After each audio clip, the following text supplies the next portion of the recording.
大家好，又嚟到格格出遊啦。咁今日咧，我哋嚟翻香港，點解咧？就係嗱，因為咧，我哋身邊邀請一個咧，我哋叱咤呢個網台嘅紅人啦，就係邱師傅啦。大家好，係因為我都追住佢個節目都好耐，同埋咧，佢係一個玄學嘅大師。咁咧，同大家咧。即係大家都明白啦，2025年咧，過往一年咧都係一洗頹氣啦，係咪？咁過往啲嘢就唔好再記住啦。我哋咧重新出發，就嚟立春啦，即係就嚟我哋最近就立春啦，跟住新年啦。咁不如就我哋有請邱師傅同大家去分享一連4集嘅，分享一下咧，究竟咧你新一年咩生肖可以做啲咩？點樣去求財？點樣去開工大吉？好唔好啊？好。咁呢度交俾阿邱師傅咧。係啊，咁啊先多謝格格，咁啊亦都各位觀眾大家好，咁啊第一次見面。係啊係啊。咁啊我接下嚟咧就同大家咧去講一講咧，就係今年啦，我哋2026年咧丙午年馬年嘅12生肖運程。咁啊另一方面咧，我都預備咗咧就係一啲開工嘅吉日啦。哇！大禮物啦。或者就係一啲我哋攝太歲啦，或者係求神嘅吉日咧，就俾各位咧嘅聽眾觀眾。嗱，大家聽住啊，記住係可以咧寫低佢喎。抄低，或者係叫重溫。重播係啦，重溫係。要撳訂閱。係咁訂閱嘅頻道，係啊。好，咁啊事不宜遲啦。咁啊我哋咧不如由咧第一個咧12生肖開始咧，就由個老鼠開始嘅。我嚟今集就6個先啦。好啊。再加一個開工吉日，好冇？梗係好啦。咁啊鼠、牛、虎、兔、龍、蛇咁樣走落去。真係好熟喎，數1、2、3、4、5、6、7、8、9、10。呢啲數到嘅，呢啲數到嘅。好，咁啊事不宜遲啦。咁啊，先講嗰個老鼠先。係。咁啊，老鼠咧，今年咧佢就有2粒嘅吉星。咁啊，一個咧叫做唐符，一個咧叫做天廚。咁啊，唐符咧係個貴人星嚟嘅，佢咧就比較有利於咧呢一個嘅叫做工作上邊嘅發展。所以老鼠咧今年咧個工作運咧就有多少保證。咁啊，特別咧佢有利於一個乜嘢嘢嘅行業咧？係飲食業喎。飲食業啊？譬如而家咧，好多香港嘅朋友咧都會北上消費啦，而且亦都飲食啦，亦都其實可以有利於咧當地一個嘅發展。如果特別係你係屬老鼠，又喺大灣區可能咧就係做飲食行業嘅，或者你去飲食咧，其實亦都可以話叫貼近呢一粒嘅吉星。係咩？本身屬老鼠亦都係一粒咧。我連飲食都可以 ，OK。可以，佢粒叫天廚星。係。佢雖然咧喺嗰個嘅叫做12生肖入邊嘅吉星入邊咧，佢唔算係一粒叫大吉星。但係佢都歸去於咧一個好嘅代表嚟。明白。所以咧今年咧，我覺得有粒天廚星咧有幾樣嘢可以做嘅。多啲飲食啦。第二咧，有利於你做飲食呢個行業啦。第三咧就係不妨咧。喺公餘嘅時候咧，亦都可以學下煮嘢食。我啱啱就想問，煮嘢都代表係㗎？可以，天廚呢個係有利嘅。所以你屬老鼠嘅人咧，佢今年咧就有2粒嘅吉星。但係咧，佢亦都有啲嘢要留意嘅咧，就係咧，始終咧今年我哋2026年咧踏入呢個丙午年啦，譬如立春之後咧，其實我哋就叫馬年。馬年。咁啊，老鼠咧有一樣嘢咧，就係大家都耳熟能詳咧，就係叫犯太歲。呢個犯太歲，因為呢個子午相沖，佢犯太歲，所以咧今年咧就要攝太歲。係咁其實犯太歲咧代表一啲嘅人生嘅一啲嘅叫變化變動。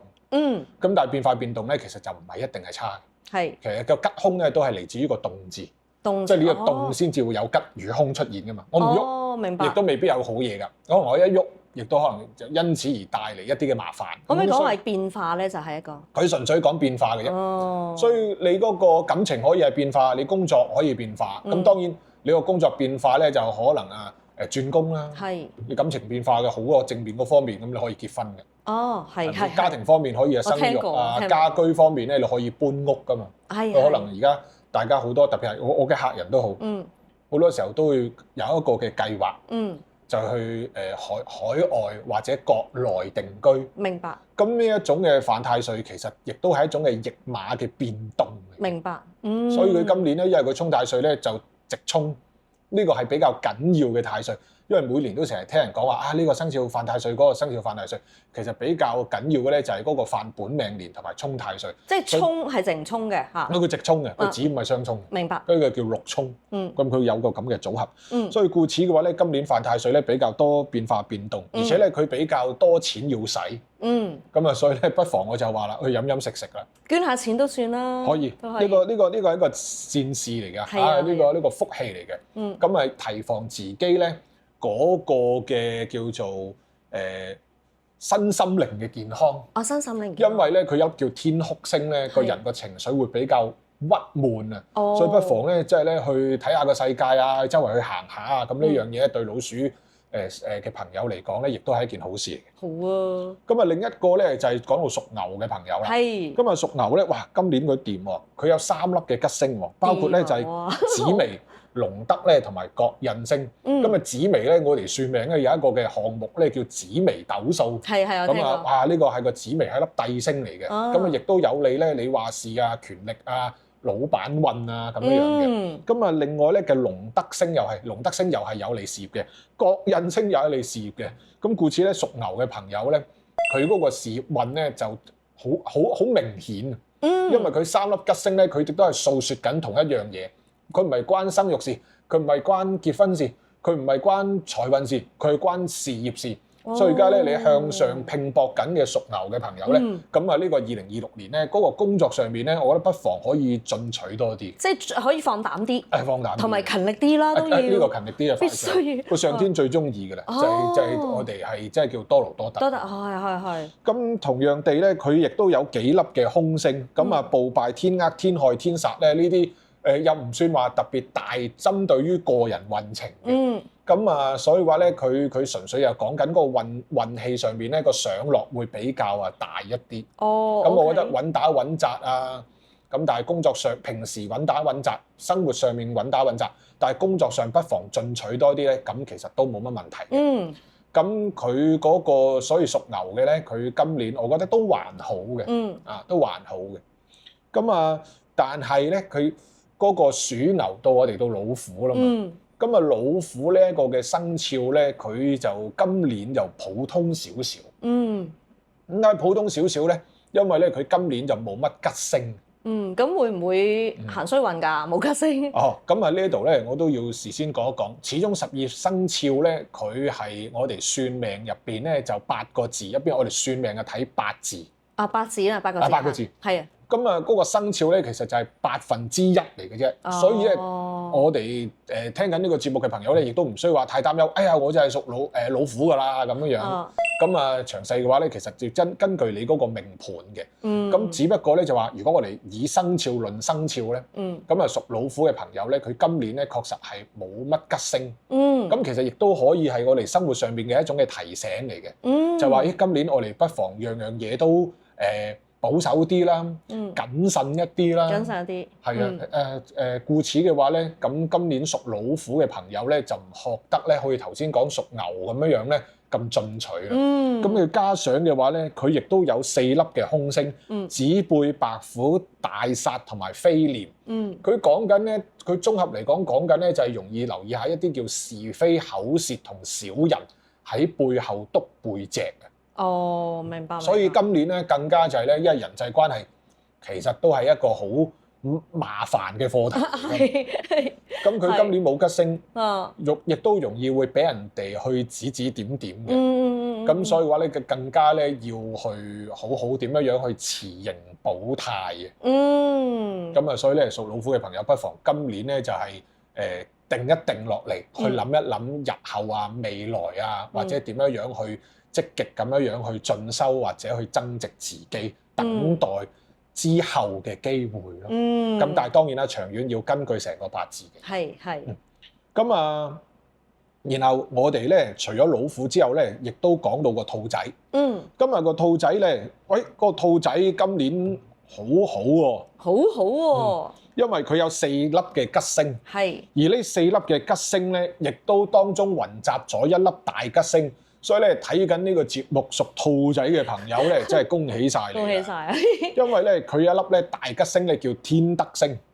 天德咧係我哋擇日啊、算命啊， 12生肖入邊個神煞星入邊咧，佢係差唔多叫最吉利嘅，即係好似我哋而家影相咁樣咧，佢企 C 位嘅。天德星，佢天德星呢個係呢個大德星，呢個係個大吉星嚟嘅。咁啊天德咧，咁就係大吉星啦。佢除此之外，仲有一個叫天喜。天喜係正桃花嚟嘅，亦都有利於嫁娶同埋生小朋友。咁啊就福星咧，咁啊其實都耳熟能詳啦。我哋福星高照嗰個福星，真係福星。嗰個福星就係到你呢個嘅兔仔呢個宮位。係。另外仲有一粒8座咧，亦都係有利於事業嘅。咁你諗下，咁其實又有貴人，有利於家庭喜慶嘅，係咪先？就亦都有利嗰個事業發展嘅。咁其實諗下兔仔其實都真係唔錯嘅喎。所以故此咧，佢啲空星上面咧想發惡嘅情況咧，亦都唔大。但係咧，佢亦都有幾粒星咧，值得留意咧。就係啲兔仔今年咧就好紅光滿面咧，紅粉飛飛嘅。好多桃花星。本身兔仔咧，佢自己係桃花星。係。而且咧，嗰個兔仔呢一個今年入邊丙午年咧，佢有幾粒嘅桃花星都出現咗，包括頭先所講嘅天喜。係。空星上面咧，亦都有2粒嘅桃花星。桃花可以係空星嚟嘅。一粒咧叫咸池，一粒咧佢就咁叫桃花。點解叫做空星咧？因為咧你桃花咧係冇結果，你結果嗰啲叫姻緣。所以古人咧將你嗰個嘅純粹叫愛情啊拍拖咧，佢就覺得呢啲係煲冇米粥嘅。哇，咁好，古人真係幾好喎，寫得有分喎呢件事。你好嗰方面咧叫天喜，同埋紅鸞。因為就有個結果嘅正姻緣嚟嘅。咁但係佢而家正有冇結果都好，佢都有出現啊。咁所以話你諗下，咁我要諗談婚論嫁又得，我純粹咧就係享受下一個愛情生活又得。咁但係當然啦，已婚人士就要留意啦，單身人士咧梗係一個好消息啦。咁所以咧今年其實都算係，如果從12生肖嚟講咧，嗰個吉星空星去判斷咧，咁都幾算係愛情事業都 OK 嘅。咁啊，然後咧我哋再講一講呢一個屬龍。屬龍嘅咧，佢嗰個嘅吉星咧比較單調少少。咁但係勝在有一樣嘢咧，就係冇乜大問題。我認為都係一個好年份。明白。因為屬龍嘅咧，佢就有一粒星咧叫天解星。天解星咧，佢就係代表遇難情長嘅。即係佢有啲乜嘢嘢唔好咧，佢同你好似電腦咁個資源回收桶同你清晒佢。咁好嘅。咁所以咧，反而你有啲咩爭拗啊、爭執啊、家庭關係啊、公司啊、拍檔嗰啲咧，不如趁今年咧2026年咧，大家不如拆掂佢。明白。傾一傾佢。有啲咩問題咧，今年亦都得以解決，或者你應該主動尋求一啲解決方法。都可以嘅。都可以，有利嘅。可能積累咗好耐㗎啦，呢件事始終要面對。咁不如趁今年又有緣聽到呢個節目，當參考啦，或者突然之間當見到格格呢個節目，叮一聲，喂，不如我哋去諗諗呢件事啦咁樣。咁同樣地咧，佢喺其他方面咧就反而要保守一啲，有問題要主動處理。但係其他啲要進取嘅地方咧，就反而就未必有咁急切嘅需要。因為咧佢有天九吊客寡宿同埋月煞咧，亦都對運程嚟講咧就會係一個幾大嘅影響。特別咧就係個人嗰個人緣比較普通一啲。因為佢粒咧叫寡宿星，反而調翻轉頭逆向嘅建議咧就係今年多啲見人。多啲見人。去揾翻啲親朋戚友也好，揾啲嘢學也好，揾啲旅行去下都好，有啲麻煩事自己主動尋求佢嘅改變。咁樣我認為對於屬龍嘅嚟講咧，係一個最好今年嘅一個流年嘅計劃咯。今日好啦，我哋咧再講埋呢一個屬蛇啦。好啊。今日屬蛇嘅話咧，就一粒吉星咧叫六分星。六分咧代表俸祿同埋公分，咁都係同工作有關係嘅。咁譬如話你係可能要跑數啊，要爭取表現啊，咁樣或者你係今年亦都有諗過會唔會有機會公司去升職咧？咁如果屬蛇嘅朋友咧，會比較有利。咁佢特別咧就有利於咧走動嘅工作。而本身屬蛇咧，其中亦都係一粒叫驛馬星嚟嘅。係啊。咁呢一樣嘢咧就有利於佢，因為咧喺嗰個空星入邊咧有粒星咧，古時候就覺得比較一般。現今咧就冇乜所謂嘅，叫做咩咧？蜜月啊！蜜月星係咩嚟嘅？唔係動物月啊嘛？唔係動物月，嗰個蜜月嘅意思咧就代表發配邊疆啊。哦。咁而家話譬如話格格，我嚟緊呢公司咧會派你去新加坡發展。係。咁其實呢一樣嘢，如果古代嚟講咧，即係可能你要發配邊疆喎。但係而家可能嘅話，唔係。係一個機會嚟。係一個機會。係啊。我要做開荒牛。係啊 ，opportunity 啊。係啊，呢個係一個機會嚟嘅。係啊。所以嘅話，故此嘅話呢個蜜月本身佢又有6分，然後佢屬蛇又係一個驛馬。咁我覺得咧，佢就不妨適合比較多走動。所以今年咧屬蛇嘅朋友咧，如果公司有啲機會俾你要出外，或者本身你個工作已經係要周圍去見客咧，其實反而啱你噃。咁反而咧，另外就佢有冇啲咩凶星咧？有嘅，就係留意住身體健康。因為咧佢有亡神啦，同埋有一粒咧一講都會明白嘅咩星叫病符星。真係嘅。係真係叫病符，叫病符星。咁故此嘅話咧，留意住身體健康啦，去做下檢查啦，咁樣。咁啊就。對於嗰個事業嚟講係好嘅，係反而健康嘅話咧就略作要留意啫。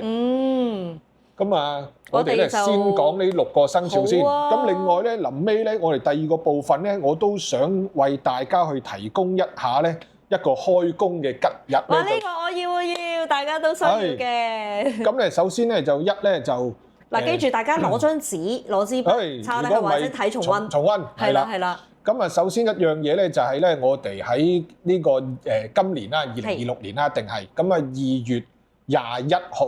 師傅，我想講呢個係西歷嘅，我哋西歷講俾大家聽，係啦。如果舊歷咧，就叫嗰個叫初五啊。初五就初五，即係我先講有4日係吉日嚟嘅，初五、初七、初九同埋呢一個初十。明白。係啦，初五、初七、初九、初十。咁咧就如果講新歷咧，初五咧就係呢個2月21號。2月21星期6嚟嘅，你睇下禮拜6方唔方便，同埋咧嗰個嘅時間方唔方便。咁本身呢一日都係吉日嚟嘅，就都冇話分吉唔吉時嘅。因為擇日咧就以日子行先，時辰擺後。當然個時辰咧，你話都有一樣嘢叫吉時嘅喎，係。咁亦都好符合到你事實上嗰個工作可唔可以安排得到㗎嘛？咁但係你話唔係，我自己工作嚟嘅，或者嗰日咧冇咁快開工嘅添。咁啊我就自己可能事先返公司開部電腦啊，行撳嗰個嘅電話啊，咁各樣嘢咧，咁咧你就可以留意下咧，就比較晏一啲嘅，就係呢個5點半到7點。5點半，下午5點，5點半到7點，5點半到7點，咁可能有啲比較屬於佢返嘢㗎嘛。咁啊呢一樣嘢亦都比較啱佢，但係咧嗰個吉時嘅話咧，你做到就做，唯獨是有一樣嘢咧，就你最好就做咧，就係屬馬騮嘅話咧，就唔好用呢一日。屬馬騮就唔好用呢一日。咁好啦，另一個咧就初七，初七就係新歷嘅2月23號，呢個就禮拜一嚟嘅。屬狗就唔用，佢個吉時咧就係9點半到11點。早上係。咁好啦，之後咧就初九，咁我諗呢啲咧就比較遲有人用啦，因為初九應該都個個都返晒工。咁啊，但係咧亦都有一啲行業咧，佢又真係全年無休，淨係放嗰2個禮拜新年假嘅。咁呢啲可能佢用得着，就2月25號，禮拜3嚟嘅。咁啊，生肖屬老鼠唔用。咁咧佢個吉時咧就係下晝嘅點半到3點。咁最後一個建議咧就係2026年嘅2月26號，呢個就禮拜4嚟嘅。屬牛嘅就唔用。咁咧佢個吉時咧就係中午11點半咧到下晝嘅1點鐘。咁啊呢個咧亦都啱嘅。咁你話咧，我初五之前開工得唔得啊？咁我覺得都得嘅。咁可能你睇下啲初3、初4嘅時間咯。咁不如如果講初3嘅話咧，可能就要去到晏晝咧嗰啲嘅1點半到3點嘅時間咧，會比較啱一啲。咁但係最後咧，我都係覺得一句。